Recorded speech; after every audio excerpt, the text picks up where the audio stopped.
Hello students, मैं नीतीश चौहान आज फिर आप लोगों के सामने एक नया वीडियो लेके आया हूँ जिसका नाम है बैटल ऑफ बक्सर। आज इस वीडियो में हम लोग सीखेंगे बैटल ऑफ बक्सर के बारे में, ठीक है। और इसको याद करने की कोशिश करेंगे और इसका प्रॉपर नोट्स बनाएंगे। और जो भी बच्चे मेरे पहले वाले वीडियोज़ को नहीं देखे हैं वो जाके मेरे इसी चैनल यूट्यूब चैनल पे पहले वाले वीडियो को देखें, तब इस वीडियो को देखने की समझने की कोशिश करें, तब जाके कुछ समझ में आएगा। तो आइए चलिए शुरुआत करते हैं। हम लोगों ने लास्ट वीडियो में देखा था बैटल ऑफ प्लासी के बारे में, कैसे वो बैटल ऑफ प्लासी हुआ, ठीक है, और किन के बीच में हुआ। अब इस वीडियो में देखेंगे कि बैटल ऑफ प्लासी के बाद आखिर सिचुएशन क्या क्या बना, ठीक है, क्या क्या सिचुएशन रहा। तो आइए चलिए देखते हैं। हम लोग जानते हैं कि बैटल ऑफ प्लासी में रॉबर्ट क्लाइव और सिराजुद्दौला के बीच में बैटल हुआ था, ठीक है, जिसमें सिराजुद्दौला हार गए थे, ठीक है। और उसके बाद सिराजुद्दौला का हारने का जो मेन रीज़न था वो था मीर जफ़र, जो कौन थे, सिराजुद्दौला के कमांडर इन चीफ थे, ठीक है। अब मीर जफ़र आखिर ब्रिटिश का साथ क्यों दिए थे, तो ब्रिटिश एक ही शर्त रखा था कि अगर तुम इस बैटल में मेरा साथ दोगे तो अगला जो बंगाल का नवाब है वो कौन रहेंगे, तुम रहोगे, ठीक है। अगला बंगाल के नवाब कौन बनेंगे, तुम बनोगे, जो कि ऐसा हुआ भी, ठीक है। और सिराजुद्दौला के हारने के बाद नवाब के बंगाल कौन बने, मीर जफ़र। अब आइए देखते हैं उसके बाद क्या हुआ। देखिए, कुछ दिन तक मीर जफ़र तो एकदम ब्रिटिश के ही जैसा वर्क कर रहे थे, ब्रिटिश का एकदम बात मान रहे थे, ब्रिटिश के अनुकूल काम कर रहे थे, ठीक है। लेकिन जैसे जैसे टाइम बीता गया, थोड़े थोड़े बातों पर, थोड़े थोड़े जगह पर मीर जफ़र जो है ब्रिटिश को रोकने टोकने लगे, ठीक है, रूल रेगुलेशन सिखाने लगे।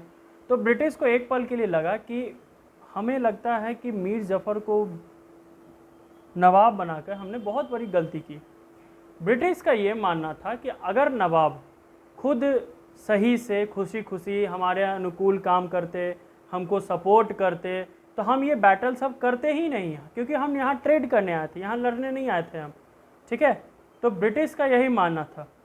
अब मीर जफ़र जब बन गए बंगाल के नवाब, तो मीर जफ़र भी अब धीरे धीरे ईस्ट इंडिया कंपनी के खिलाफ प्रोटेस्ट करने लगे। उनको हर बात पे रूल रेगुलेशन करने सिखाने लगे, उनको हर जगह रोक टोक करने लगे, उनका सही से ट्रेड एक्सपैंड नहीं होने दे रहे थे, ठीक है। क्योंकि ईस्ट इंडिया कंपनी का था कि कोई मेरे को ट्रेड में कोई रूल रेगुलेशन नहीं चाहिए, कोई नवाब हमको कोई किसी बात पे के लिए नहीं टोके, सारा काम मेरा स्मूथली होते रहे, ठीक है। लेकिन ऐसा हुआ नहीं। अब जहाँ आप ट्रेड करिएगा रूल रेगुलेशन कुछ फॉलो करना होगा, जो कि नहीं चाहते थे ये, ठीक है। और मीर जफ़र इसी रूल रेगुलेशन को लेकर उनको बार बार हमेशा टोका करते थे। तो ब्रिटिश को लगा कि हम लोगों ने इस मीर जफ़र को यहाँ पे बंगाल का नवाब बना के हम लोगों ने बहुत बड़ी गलती कर दी। ब्रिटिश क्या किए कि अब सोचे कि अब बंगाल का नवाब चेंज होना चाहिए। तो उन्होंने क्या किया कि मीर जफ़र को हटाकर उनके सन इन लॉ मीर कासिम को उन्होंने नवाब बना दिया, ठीक है। अब मीर कासिम को नवाब बनाने के पीछे का भी मोटिव इनका यही था कि मीर कासिम क्या होगा, मेरे पपेट रूलर होंगे, मेरे अनुकूल वो काम करेगा। लेकिन ऐसा नहीं हुआ, ठीक है। मीर कासिम मीर जफ़र से भी ज़्यादा स्ट्रिक्ट निकले, ठीक है। वो अब मीर जफ़र तो थोड़ा बहुत अलाउ भी कर दे रहे थे, मीर कासिम एकदम अलाउ नहीं कर रहे थे। वो एकदम रूल रेगुलेशन के पक्के थे, एकदम वो सब प्रोटेस्ट करने लगे, ठीक है, मीर जफ़र से ज़्यादा प्रोटेस्ट करने लगे, ठीक है। इसका नतीजा ये निकला कि ब्रिटिश और मीर कासिम के बीच में एक बैटल हुआ, जिस बैटल का नाम पड़ा बैटल ऑफ बक्सर। तो आइए जानते हैं हम लोग बैटल ऑफ बक्सर था क्या, कब हुआ, ये सब चीज़। बैटल ऑफ बक्सर 1764 में हुई, ठीक है। बैटल ऑफ बक्सर किन के बीच में हुआ, मीर कासिम और इंग्लिश ईस्ट इंडिया कंपनी के बीच में। उसमें भी इंग्लिश ईस्ट इंडिया कंपनी की तरफ से कौन लड़ा था ये बैटल, हेक्टर मुनरो, ठीक है, हेक्टर मुनरो। अब इस बैटल में देखने में लग रहा होगा कि सिर्फ और सिर्फ मीर कासिम थे, लेकिन इस बैटल में सिर्फ और सिर्फ मीर कासिम नहीं थे। इस बैटल में मीर कासिम के अलावा शाह आलम टू दिल्ली के और शुजा-उद-दौला अवध के, ये दोनों भी इनको सपोर्ट किए थे।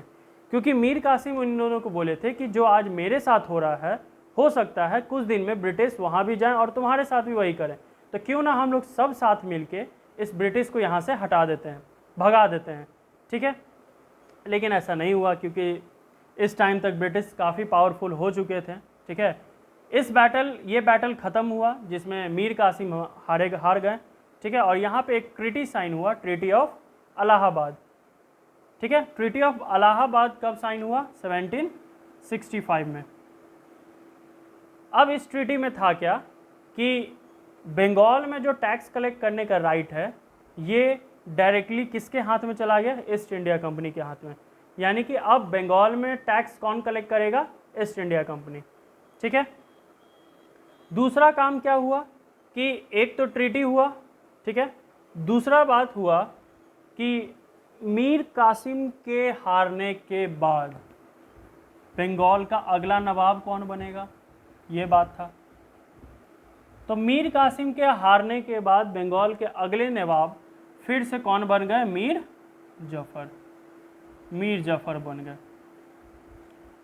ठीक है, अब जब बंगाल के नवाब मीर जफर बन गए तो मीर जफर के बनने के बाद ब्रिटिश ने एक डिमांड रखा कि तुमको हमको हमेशा हर मंथ 5 लाख रुपीज़ देना होगा हमारे ट्रेड को सक्सेसफुल बनाने के लिए। यानी हमको ट्रेड करने के लिए तुमको 5 लाख रुपया देना होगा। ठीक है, क्योंकि हम जानते हैं कि ब्रिटिश का कहना था कि ये जो बैटल हुआ, इस बैटल में मेरा बहुत फाइनेंशियल लॉस हुआ, तुमको हमको 5 लाख रुपए से हर महीने इस फाइनेंशियली सपोर्ट करना होगा। ठीक है, तो मीर जफर मान गया। ठीक है, तो मानने के बाद बंगाल का जो फाइनेंशियल कंडीशन था ये धीरे धीरे अब कम होते जा रहा था।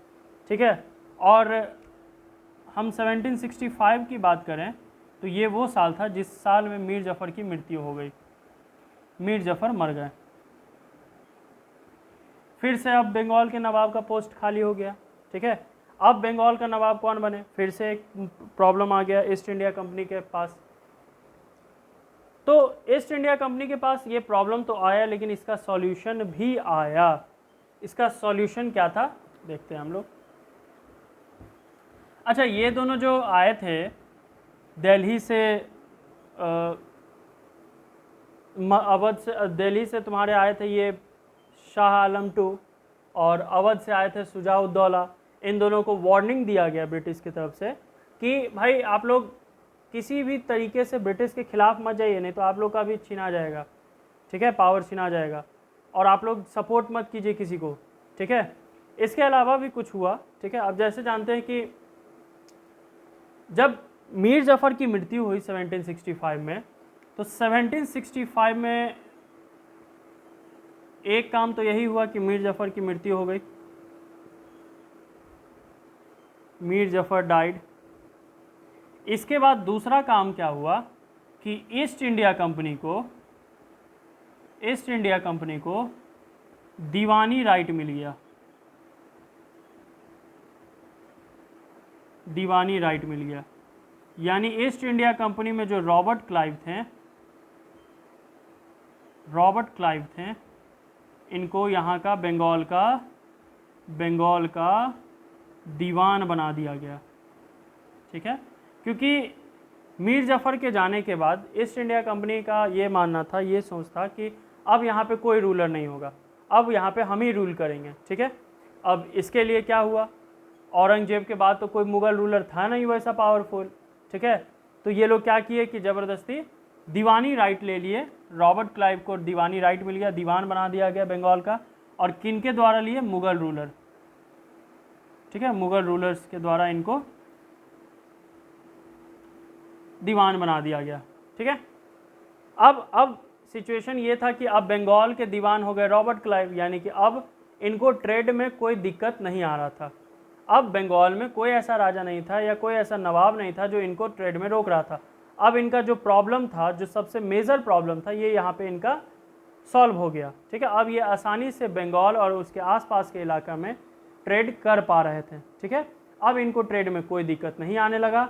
ठीक है, और आसानी से ये अपना फाइनेंशियल कंडीशन सुधारते चले जा रहे थे। तो ये था इसमें पूरा बैटल ऑफ बक्सर। ठीक है, आइए इसको थोड़ा सा हम लोग 2 मिनट में, जस्ट 2 मिनट्स में हम लोग इसको रिव्यू लेते हैं। हम लोग ये देखें कि बैटल ऑफ प्लासी के बाद, सिराजुद्दौला के बाद मीर जफर बने। ठीक है, बंगाल के नवाब। मीर जफर ब्रिटिश के अनुकूल काम नहीं कर रहे थे, जिसके कारण ब्रिटिश को मीर जफ़र को हटाना पड़ा और उनके सन इन लॉ बन गए फिर बंगाल के नवाब, जो कि मीर कासिम थे। वो मीर कासिम और ज़्यादा प्रोटेस्ट करने लगे ब्रिटिश को, ठीक है, मीर जफ़र से भी ज़्यादा उनको रोकने लगे, तो जिसके कारण मीर कासिम और ब्रिटिश के बीच में एक बैटल हुआ जिसका नाम पड़ा battle of Buxar. Battle of Buxar 1764 में हुआ था, ठीक है, मीर कासिम और ब्रिटिश ईस्ट इंडिया के साथ।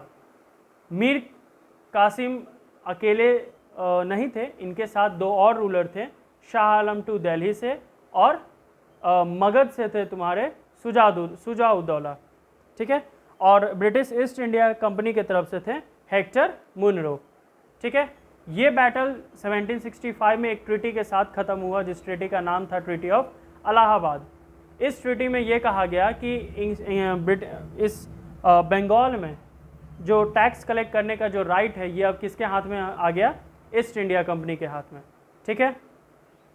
और दूसरा काम क्या हुआ कि मीर जफ़र को फिर से री-इंस्टॉल किया गया, यानी फिर से उसको बंगाल का नवाब बना दिया गया, ठीक है। 1765 में हुआ क्या कि मीर जफ़र की मृत्यु हो गई, ठीक है, अब फिर से नवाब कौन बनेगा ये टेंशन होते रहा। तो ब्रिटिश ईस्ट इंडिया कंपनी बोली कि अब यहाँ कोई नवाब नहीं बनेंगे, अब यहाँ का सारा एडमिनिस्ट्रेशन हम लोग खुद देखेंगे, ठीक है, हम लोग खुद संभालेंगे। इसके कारण 1765 में रॉबर्ट क्लाइव को बंगाल का दीवान बना दिया गया, यानी इनको दीवानी राइट्स दे दिया गया मुगल रूलर की तरफ से, ठीक है, जिसके कारण इनका जो मेजर प्रॉब्लम था ट्रेड को लेके, ये यहाँ पे ट्रेड का प्रॉब्लम सॉल्व हो गया। अब यहाँ पे इनको कोई प्रॉब्लम नहीं हो रहा था, ये लोग आराम से यहाँ पे ट्रेड कर पा रहे थे, इनका फाइनेंशियल कंडीशन सुधर गया था, ठीक है। तो ये था पूरा बैटल ऑफ बक्सर और बैटल प्लासी। बाकी के टॉपिक्स हम लोग अपने अगले वीडियो में देखेंगे, तब तक के लिए आप लोग इस वीडियो का पॉज करके आप लोग नोट्स बना लीजिए, ठीक है, और मिलते हैं हम लोग अपने अगले वीडियो में। इस वीडियो को आप लोग सब्सक्राइब कीजिए, लाइक कीजिए और जितना हो सके शेयर कीजिए, ताकि क्लास 8 के स्टूडेंट्स अच्छे से जल्दी आसानी से प्रॉपर नोट्स के साथ अपने सिलेबस को कंप्लीट कर सकें, ठीक है। मिलते हैं हम लोग अपने अगले वीडियो में, ठीक है।